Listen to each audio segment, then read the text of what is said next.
Circus Whispers. So, welcome to Circus Whispers. In this episode, number 4 of the podcast Circus Whispers, I am Nadja van der Weide, and I will be your host today. In this podcast, we talk to young makers doing a residency at Tent House for Contemporary Circus. All artists are more or less active in the circus discipline and beyond.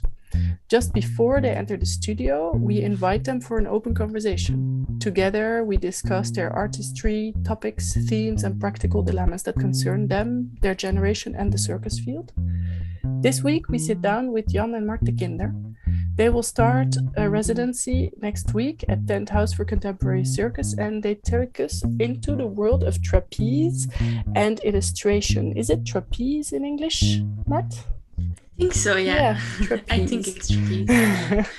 And just to share, we speak in English since most of the makers that we talk to are non-Dutch speaking.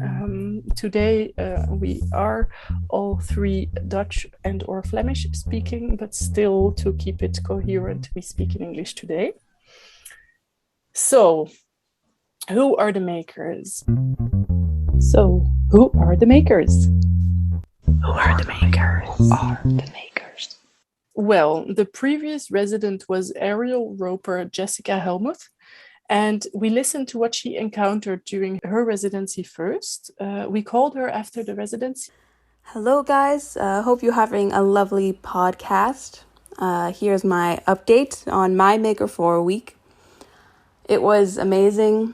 In the end, I was quite affirmed through the showing that this is something that I want to work on and that is worth it, and that's really exciting for me. But when it comes to my bump, I definitely ran into it, both the side of having so much possibility that I didn't even know what to do, and so having a few slow days and sitting with the slowness, but also once I did start and see practically what I could do with the topic, I felt the need to work and never stop. So both were fun, both were challenging, and I was so happy to have the space to explore them. And a lot of really interesting stuff came out of it. So I wish you so much luck on your residency and hope you have a lovely time and can't wait to see what comes out of it. So thank you, Jessica. Maybe good to share. So the bump that she was afraid of or interested in running into was this moment of, maybe now I would call it nothingness, or these moments of standing still, but then actually giving that space to that stillness and letting that be a space for creation. So run into that. Well, we'll go back to that later on in the discussion with the 2 people that are sitting at the virtual table today, Jan and Marth de Kinder. Welcome very much. Thank you. Hi. So let's introduce you first, and then we'll get to the conversation.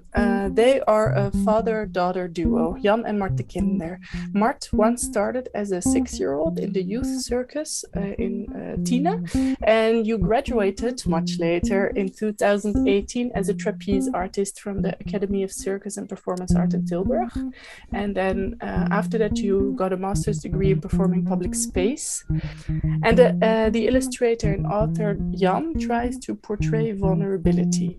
He searches for direct narrative of power, humor, atmosphere, and the expression of emotions. In his illustrations, he often uses non-conventional and fragile drawing materials such as charcoal, coffee, and old papers. Yes, coffee. Lots of coffee. Yeah. Lots of coffee, nice.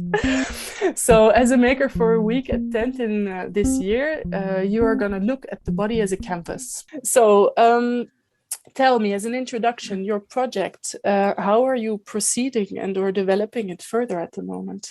Marth, yeah. Yeah, shall I go? So we started with this project, 2 years ago, more or less. But it was really more of a common interest that we have, the common interest in telling stories and finding stories in everything around us. And we wanted to find a way to just see what it what it would bring if we would bring our two passions together within this common interest of telling stories.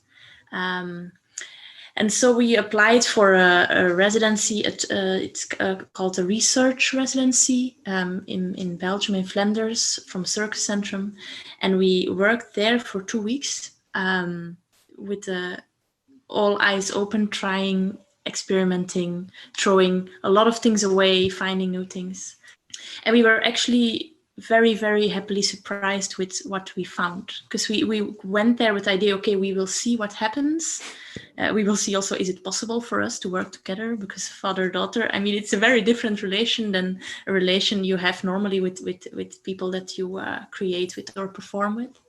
And we were really interested in what could come more from this. And so that's where we started talking about our project as Upside Down, ondersteboven.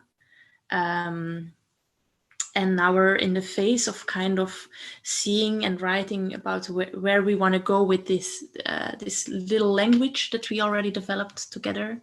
And with our residency intent, we really want to see how we can take these two languages of drawing and of circus, and we want to see how we can take what we already found with bringing it together, how we can take it even further and go more away from the distinction of the two parts and really let them flow into each other to create a new language kind of together, to tell our story.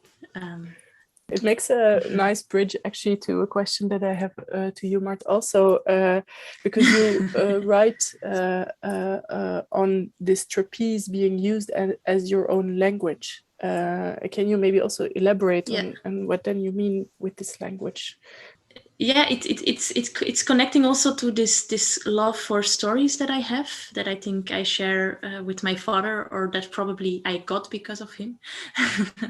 But I believe that there's a lot of stories, and that everyone has their own language for telling their story. And for some people that can be the language of speaking, like common, what we perceive as language, words. But for other people, it's through music. For other people, it's through movement with the body or movement with an object. And that's how I come to my language as trapeze. So I try to see what I do on stage, not per se as tricks or as skills, even though they are a big part of it with trapeze, but more as little pieces, little words to tell my story, or the story that I want to tell. Nice, yeah. And you, Jan, you are illustrator. Yes. How do you then step away, or how do you combine this illustration storytelling? How is that a form or shape that interests you, and how do you work with that? I think, like Marth said, the story is the most important. So it doesn't matter what form I will take. And for example, mostly I illustrate picture books, and it's a way of illustrating, that's a way of drawing. But I think when you work together in this project, it will be more in an abstract way, or more to search for what story is behind our common language, what's the story between us, and maybe not with typical illustrating things, but just with, for example, I think I will work with coffee and charcoal, because that's also the relation between the two of us. Coffee and charcoal. Yeah, maybe. Yeah, and it's also it's a very sensitive way of drawing. I think that's important, and to interact between when Marth does a move, I have to interact with a drawing, with a line, but not just with an illustration. Because if I want to make an illustration, I have to work a day on an illustration. So this will be another form, another way of drawing for me, I think. Yeah. Why do you mention as part of your relation, or like this charcoal and coffee? Can you tell? I'm very curious. When we worked together before, trying out, whenever we got annoyed with each other, at some point we had to go for a coffee, and that worked. Yeah. and to go away yeah. out of the space and of the stubbornness, and then just sit quietly. Mostly I needed that, I think, to not talk then for a little bit, and then halfway through the coffee, then we can work again, and once it's finished, we're good to go inside. It's to take some continue. distance, I think, just to create some distance. Also, when I drink coffee when I'm working, it's also always to create some distance.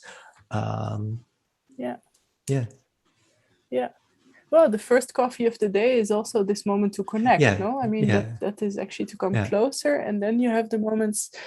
I also to refer actually to what Jessica said as looking back to a residency. And this fear or these moments where you bump into of having being stuck sometimes, but or not knowing or being turning in circles and this taking distance. It's a reoccurring thing, and the previous resident before her, Luc Brandjes, he talked about for him something that was very present, what he would often do when he would be stuck somewhere in his process. He would go for a bike ride. I've heard that. So it's methods to distance yourself from a process to, I think, create mind space or something, or create this possibility to close a little bit and then come back to it and enter and exit a little bit or something. Do you recognize that? For sure. Is that the coffee for you? Yeah, that's a coffee for me. Yeah. I guess, that's the coffee. Yeah. And I think it's also different when you work together with someone, because then there's not only your mind and ideas you have to deal with, but then there's another person there, and so then definitely I think a bike ride is nice. I think for us it's the coffee.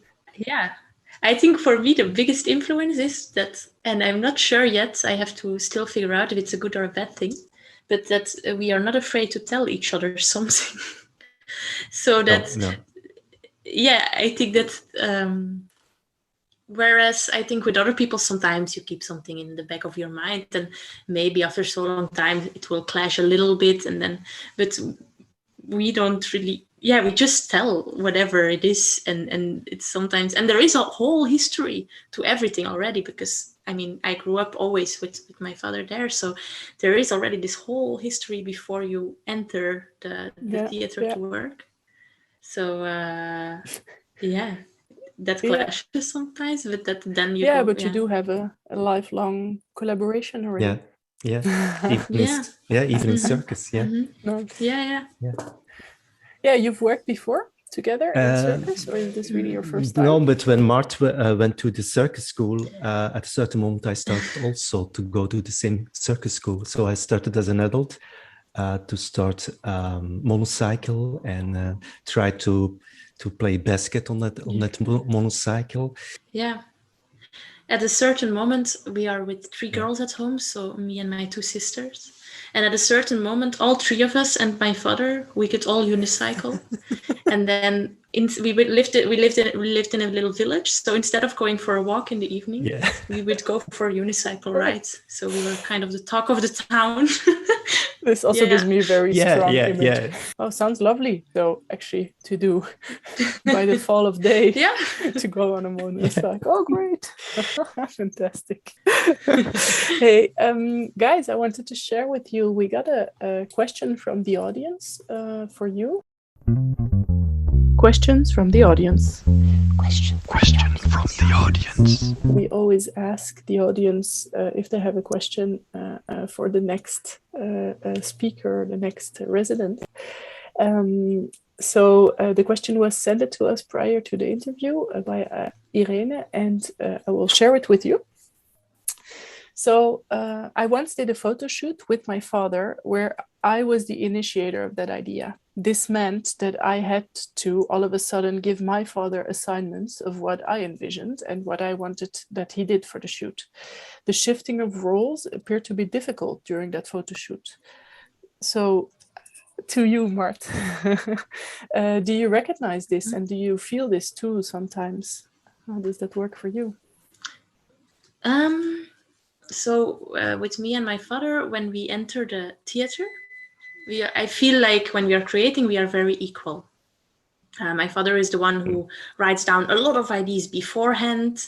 That's just his way of working. I'm more a person like I'm very much in my head until I'm there, and then I just have to try and to see, and it happens on the stage. So it matches very well, because then if there's a moment that my body doesn't know what to do anymore, then he can come with an idea and vice versa. I think for me this point was mostly when we had to write a dossier. A dossier, like a for files and application. Like an application to get some fundings. Because I have a little bit more experience with circus fundings, because I've previously applied for other things, I had to very much take the initiative with that regard, because I also already knew more people in the circus world in Flanders. And that was a little bit of a shift there, I think, that I had to. But actually, once we were there and once we made it clear and we knew from each other what to expect, it worked. But we had to find this moment to say, okay, very clearly, this is your responsibility, this is mine, and then it works. Yeah. But that's for the practical stuff. Like I said, that the creative part, it flows pretty naturally. Do you have to agree a lot or negotiate a lot during the creative practice also, or is that also like, do you understand each other in a way without words also? How does that work then? I guess it depends. No, I think sometimes my father has to convince me to try something. Sometimes you have an idea in your mind, or no, I have an idea in my mind and I want to try it just by trying it. And Marth has sometimes already, she knows already what it's going to be or something. I don't know to say it. I think it's also because you have an idea very clearly on your part of drawing and illustration. Then for me, sometimes it's very unclear on how to approach this from my trapeze side to bring together. And then that's sometimes difficult to step on stage and just try, because for my dad, it's very clear where to start this practical visual thing. But for me, it's sometimes still very unclear. And then I have to turn something in my head and try to empty it and say like, okay, I'll see, and I just do something. And then that's sometimes a point where I have to get, because the idea doesn't come from me, but it's also not an idea. It's really a visual idea, so it's very difficult then to relate to trapeze beforehand. But in a way you sound, because you say, Marth, that you work differently, that you're more in your head, and then Jan is more preparational in a way, or like having the ideas written. But then on the other hand, to me, it also seems like in a way you're also both. There is a similarity quite a lot there, that you have, I mean, the content of what it is that you think that you're going to approximately is already quite fixed in a way, and then you're getting somewhere. So it's more almost maybe about convincing the other that, hey, this is a direction that I find interesting. Do you agree or something? Am I correct, or is it? But I think when I illustrate books or when I make illustrations, it mostly starts from sketching and then cutting out pieces and bring them together and puzzling. And that's also a way I try to do on that stage. And there's sometimes a huge difference between those two forms of working, I think. Yeah. I think also because it's not necessarily convincing the other that it's an idea we're trying, but it's more that the other has to find a way of how they can adapt in their language to that idea. Because if it's sometimes it's a very, like I said, visual idea, or like a specific technique that he wants to try and see how the projection works, but then there is still no relation or no starting point on the trapeze side of it, or on the movement side of it. So it's about finding this starting, or the other way around as well. So it's about finding the starting point for both of us. Yeah, or your angle or something. It's also like the where your entrance is. And of course, the trapeze has certain hoe zeg je? Limitations has some limitations that I sometimes don't know. For example, how long could you be on could you perform on a trapeze? That's not easy. Funny indeed. Yeah. This not knowing also of the craftsmanship of Let's go again. Yeah. Let's do it 3 more times. No. Yes. Nice. That's the moment that you need to go for coffee. Yeah, exactly. Yeah. Hey, so one item that I really like on this podcast is this item of the bump. The bump. It's this item where, the makership doesn't always come easy, doesn't always come naturally. Sometimes you are stuck. So as we refer to today with Jessica, and I'm very curious, what are you hoping to or afraid of running into or bumping into this upcoming residency week? Yeah, not to be imitated for me by the whole thing. Yeah. Intimidated with the whole thing of performing in a theater, and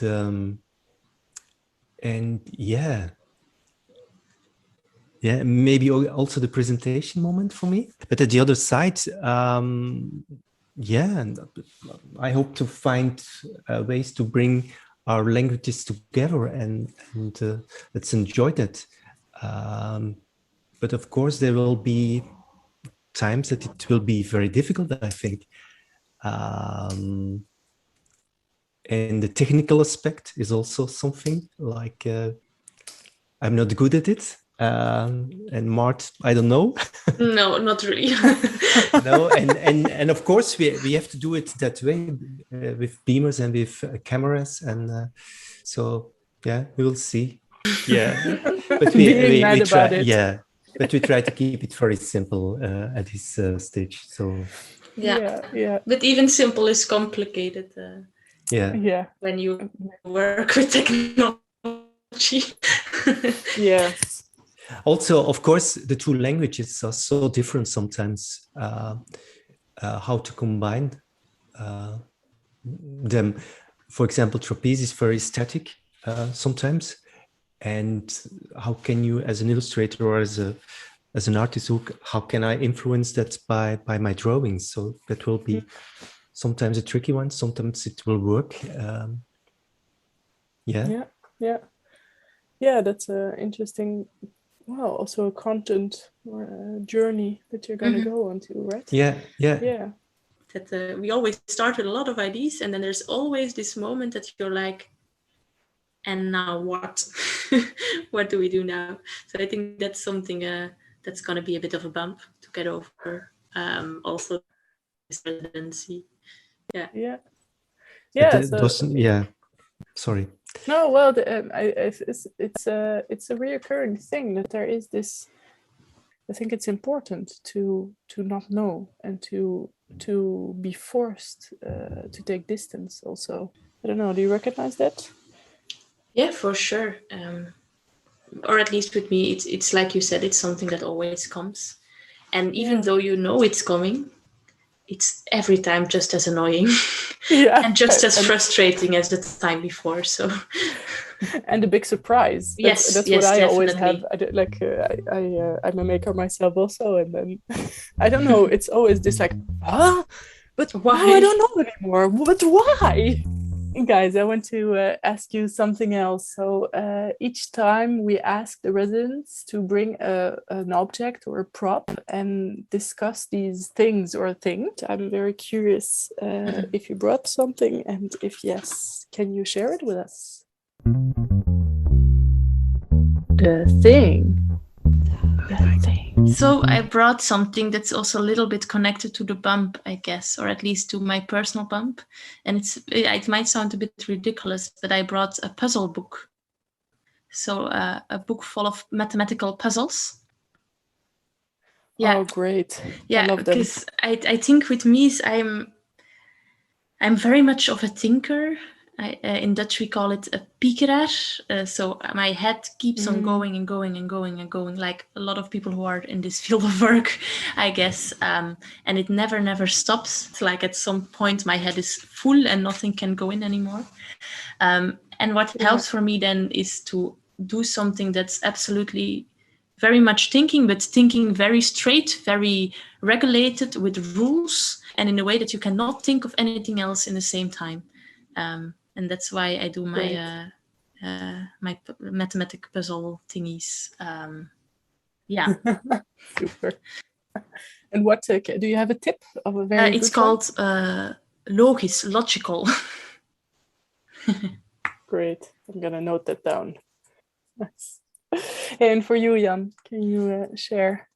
For me, it's my sketchbook, or you can call it a diary. And I made them myself. I made them of wasted paper, and I try to write and to draw every day in it, mostly for half an hour of the starting point of the day.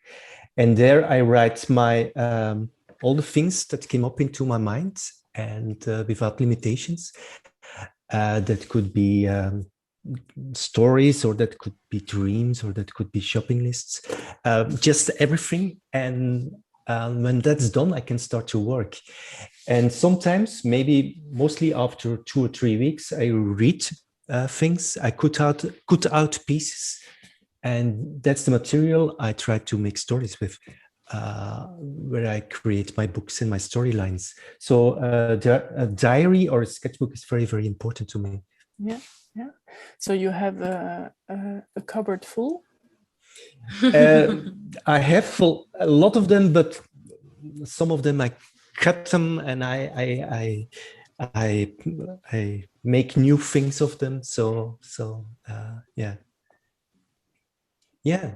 And sometimes it's interesting when, for example, when I made a picture book and I reread where it comes from, that sometimes just one sentence somewhere in my diary, and that's the starting point. That's very, very interesting to look back to that first sentence where the story came from. Yeah, it's a book of reference in a way. Yeah. And sometimes when, for example, when I have just one little storyline and the publisher says, okay, this is a good storyline, you can make a picture book of it, then I try to rewrite it even in my diary. It's a bit like you mentioned earlier, this white paper, actually, that the white paper has already a color, so it's too too filled in or something, or too expectational, maybe. But in my background, or as a child, I had a lot of problems with failure and how you say that? Fear of failure. Fear of failure. So that's the reason why I try to develop ways to handle it. But then on the other hand, it also creates, I mean, it's not only about the fear of failure, it's also about just picking a starting point, and from there trusting that good will come in a way. Like it's also very hopeful or something. It's something that came from improvisation theater. You have to go for your first ideas, for example, and first ideas sometimes are the best. Or you just go with it. Just go with it. Don't search for too much ideas. Just try it, and if it's not good, if it's not working, you take the next one. But just go for your first idea. Yeah. Wow, thank you for sharing. Great, nice to hear. And then off to the next topic, we're gonna go to the quote. The quote. Each time, the previous resident sends you a quote, and it can be a quote or a statement or a thought. Jessica shared a quote for you, and hopefully it will help you during your upcoming residency, and live on the show you will report on that quote. So we're now going to listen to what Jessica shared with you. Yes, the quote is actually from it's from a choreographer's handbook, but I actually found it quoted in Homemade Academic Circus. So yeah, it's already inspired some people. But the quote is, As I read and research, then I want to touch upon these mind-expanding, horizon-stretching, perception-shifting thoughts. And yet, when I get in the studio, I'm back to how simple things are in dance. I'm back to my own stupid self. Thanks, Jessica. Yeah, the last sentence, I'm back to my own stupid self. It says it all. Yeah. Yeah, but then although it's simple sometimes, but as you said, Marth, of course. earlier, is that also it can sometimes also be so hard to find that simplicity, because that also means dropping down a lot of the clutter, a lot of the surrounding ideas. Yeah, that's a good way to look to the whole project, I think. You're with your own stupid self, but you bring along all that clutter a bit. Then after you it's gonna be in fall. Lisa van Brakel, the juggler or non-juggler, is gonna do a residency. And you also prepared a quote for her, and would you be willing to share that for her? So, hi Lisa. We have a quote for you from Astrid Lindgren or from Pippi Longstocking, whoever of the two you prefer. And it's a very simple one, but for us it was to the point. It goes as following. I have never tried that before, so I think I should definitely be able to do that. Have fun with your week. Thank you, Marth. Super nice. So in the next episode, we're going to hear what Lisa has to react on this quote. Thank you very much for sharing it. And to you, thank you very much for the interview. Super nice to hear your thoughts and ideas, to see a little bit and to hear a little bit, a glimpse of your practice already. I'm very curious what it will bring. Yes. Great. Where you might or have to or will get stuck or not. Yeah, me too. If it occurs at all. Yeah. And I hope you're gonna have a very fruitful week, and that you're gonna drink coffee as you want to. So enjoy the week. Yeah, thank you very much. Thank you so much. Yeah. We're looking forward.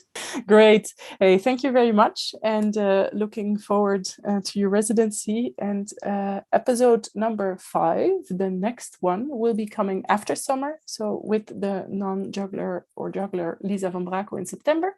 And the final one this year will be the acrobatic trio Sinking Sideways in November, so stay tuned. And last but not least, you can ask questions to the makers. So if you have a question for one of the next residents, please share it with us. Send it to our info@tent.eu email, and you might be mentioned in the next episode. So thank you very much, and see you again. Bye-bye. This podcast is a collaboration with Tent House for Contemporary Circus, myself as a host, director and editor, Nadja van der Weide. The music is made by Tent Housemaker Benjamin Monkey Kuitenbrouwer. The mixage is done by Jait Metin. And many thanks to the makers, House of Circus, Luc Brandjes, Jessica Helmuth, Sinking Sideways, Lisa van Brakel, and Jan and Marth, the Kinder, of course. Tent House for Contemporary Circus is supported by the Performing Arts Fund and the Amsterdam Fund of the Arts. For the latest news, please subscribe to our newsletter or visit www.tent.eu and follow us on Instagram. Bye-bye!